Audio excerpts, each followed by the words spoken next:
Frankie here. Today I'm here with Jason Dang. Just finished BC1 Detroit City Cypher. Jason, what'd you think? It was fantastic. 5 out of 5. An absolute masterpiece. Great venue, great vibes. The music was really good. Mav, he organized like fantastic. He's a great person. Everything was organized. The jam was like precise. Everybody was moving. How does temperature-wise, how does it feel compared to Texas? Shoot, you have no idea. Really refreshing out here. Really? Yeah, it might be hot for y'all, but it's so humid down there. You just walk outside and you just sweat, bro. You'll throw 2 rounds, you know, like if you were outside and this shit would be drenched. Give us the clip notes in terms of your breaking journey, how it started. I've been such a fan, like I keep saying, for so long now, you know. I feel like a lot of people started to catch attention from you during Crazy 8s. Oh yeah, nice. Yeah. Shout out to Sweet. I love your creativity and the way you package it in a way that people can understand, right? Hey, I appreciate that, for real. It means a lot. I started around 2006 or 7, and then I went to Revision, or YA at the time, Youth Advocates. They do fantastic community work for breaking. Every Thursday it was like battle and like different levels of breakers there. It was tight.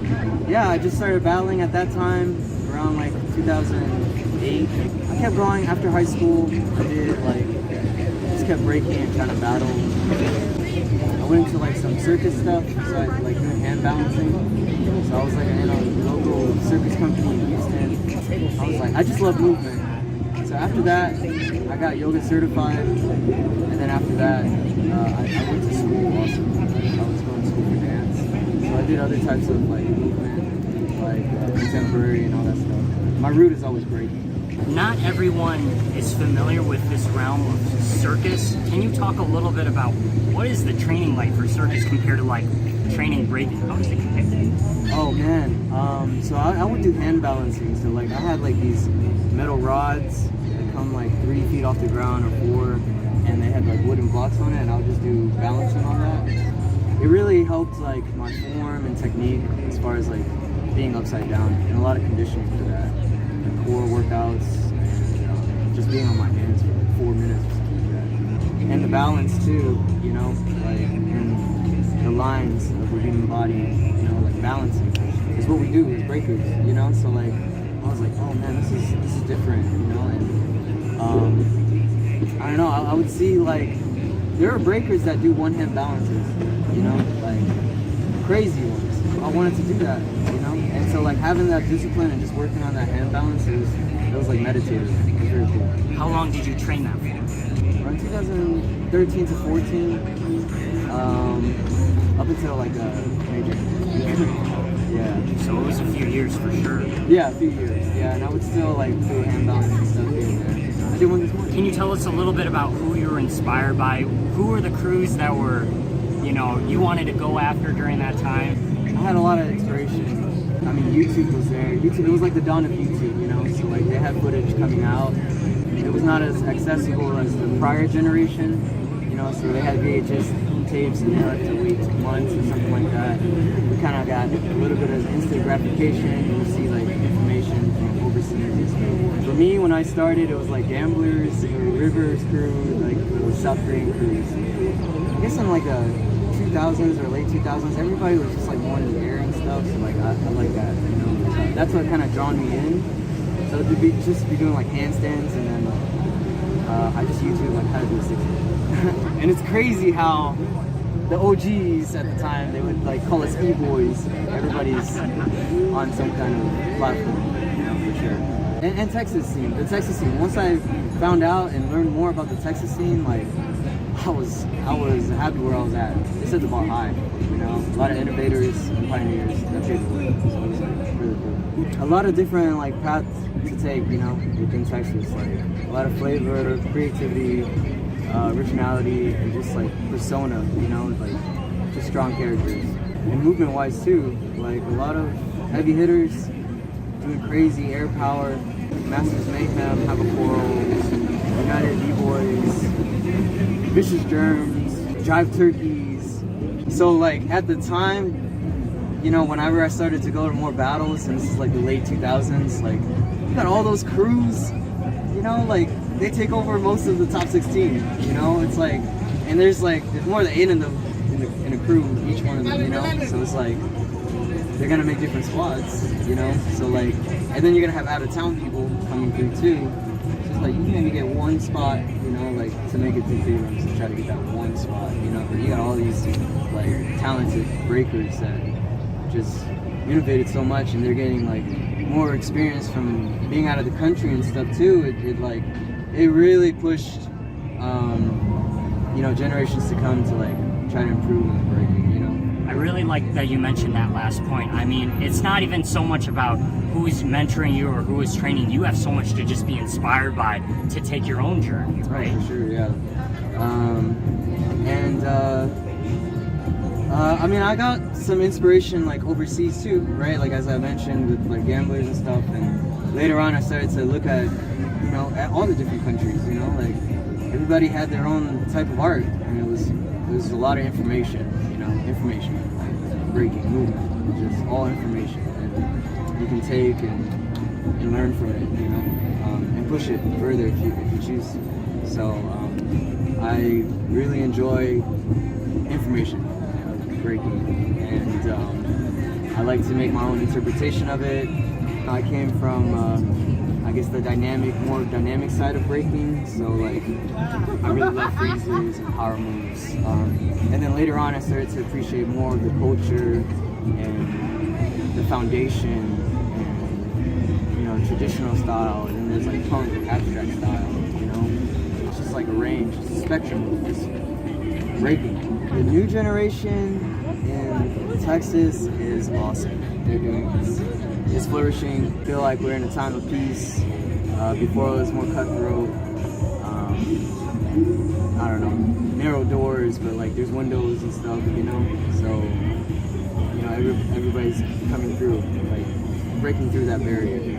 We have like a few breaking schools now, you know. Break Free started it, and they paved the way, really. And then we have No Breaks, little shameless plug. I started it with judo, and another one that just came through is Winter Circle too. So like we have 3 now, and it's really cool. How like breaking is just pushing people, you know, pushing this new generation, and I want to lift them up, you know. Like, new names showing up, not just the people you've heard of, you know, like generations coming through, you know, and lifting up one another. It's really tight. I hope they get inspired to push further and harder if they choose to, but if not, it's okay. Like sometimes breaking, it just fulfills you a certain type of way until you need it, and like it's okay, you know, like you can prioritize over something else if needed to or wanted to, but it's always there. I really like that you mentioned that last point about, you know, breaking feeds us in certain ways. It doesn't just have to be the competitive aspect. Oh, right, yeah.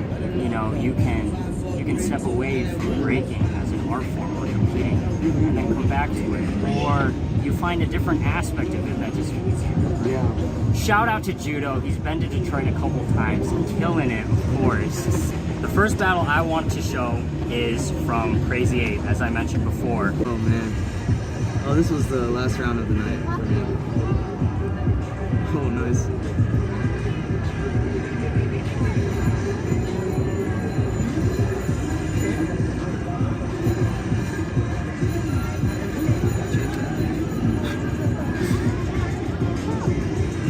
Man, this was 2016. Yeah. Oh man. Still a lot to learn. So as we're watching this, what do you remember about yourself as a person during this time? Like your mindset and your training? It was really cool to compete against those high-level b-boys. Did you have a prelim that day? No, I don't think there was a prelim. Yeah, it was just, Sweet Lou, he just gets, I think, 8 b-boys, and then I think they do like a 1v1 first, then they do like a 2v2, and then a 3v3, and then like the rest of them, yeah, like 4 and 4. 2016, I feel like I was really in shape. But actually in August of that year, like I went through some personal family stuff after my first 2 rounds, and then it was the round against Victor the second time. I was like, oh man, let me just do whatever I can, you know, just throw my round, like the hardest thing. And that kind of like woke me up for the rest of the night. Yeah, everybody's like, oh yeah, that time you wore green pants. I'm like, oh, thanks. Do you feel like there's something to be said from this experience about, it can be anyone's game really, like what am I gonna do today? What is in my control today? For sure, yeah. I had watched those guys like do crazy battles on YouTube, you know, like, and they're like international, and this is my first chance to like battle against them and kind of show what I've been working on or training for a lot of the times. Yeah, a lot of different breakers too. They brought a lot of different things to the table, and I felt like I had to do that as well. Yeah, seize the day or seize the cheese. Absolutely, well put.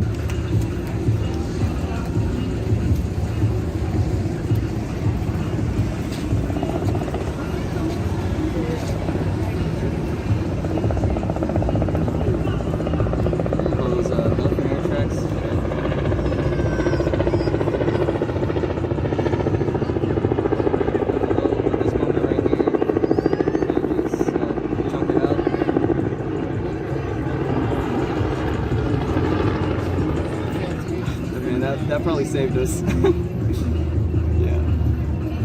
Dosu too. He called me out at a freestyle session. That was fun. We went up to New York to battle and represent. I think it was only like top 8. So we lost in the semis versus Tata's crew. East Coast. Beast Coast. Yeah. So East Coast was really repping around these times. Oh yeah, they were. Yeah.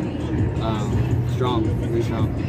My breaking, oh man, I just had like a lot of moves. I could like now I'm working more on my foundation. Always, foundation is important. Sort of filling in the gaps, if you will. Oh yeah. So I'm gonna ask you one more question, Dang, before we adjourn here. Just to give you a little context, the people that watch this type of content, you're talking to like 5-10 year breakers, like people that have been doing this for a while. Oh word. Oh, shout out to y'all, man. You know, we're still doing this. Absolutely. You know, for someone who's been doing this, like you said, since the mid 2000s, like 2007, 2008, do you feel like creatively that if you ever hit a rut, maybe you go back to what you were good at initially? Does that resonate with you all at all?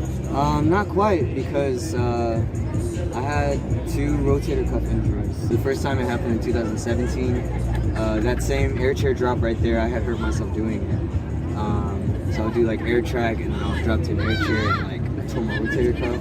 So that was the first time, 2017. The second time was 2019. I got like stuck on a 90 and then I like dropped on my elbow and it just went too far back. And yeah, I felt another tear there, or I retore it.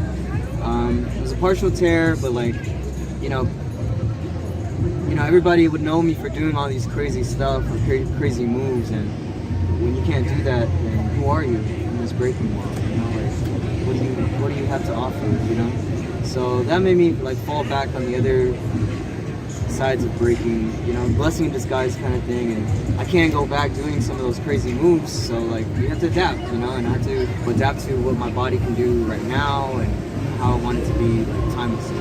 That's what makes me me, kind of thing, you know. So I had to like rediscover my dance like many times. Injuries, you know, tearing like ligaments in both my wrists, and my recent one actually, like I have a pinched nerve. Just kind of truck it through and find your way, you know, what you can. That's an amazing response, Jason. You know, I'm posing this question because generally people stick to what they're good at and they kind of revisit, you know, their early stuff because that's what they were strong before. But you're talking about the challenges of having to go through injury and changing up your style because of it. You know, I heard something recently. Sometimes humanity, we only learn things the hard way. The universe has to push us in a certain direction for us to change. Like the seasons. I mean, I would still try, you know, like to do, I got my air flares, I can do that, you know, and just being able to do that is like was amazing because I'm not trying to put it on a pedestal or anything, but it's like it's really cool. And after 2 rotator cuff injuries, it's like, you know, it's a pat on the back for me. Can't wait to see more of your battles. I know you're talking about just coming back to it with, you know, something like today, but I'm so excited as just a fan. Oh, bro, thank you, man. It was a pleasure. Like, yeah, still got a lot to learn, and I want to experience more. So hopefully, I'll be out there more. Enjoy Detroit while you're here. Safe travels back home, and we'll see you soon. All right. Thank you, man. Peace. We're out of here.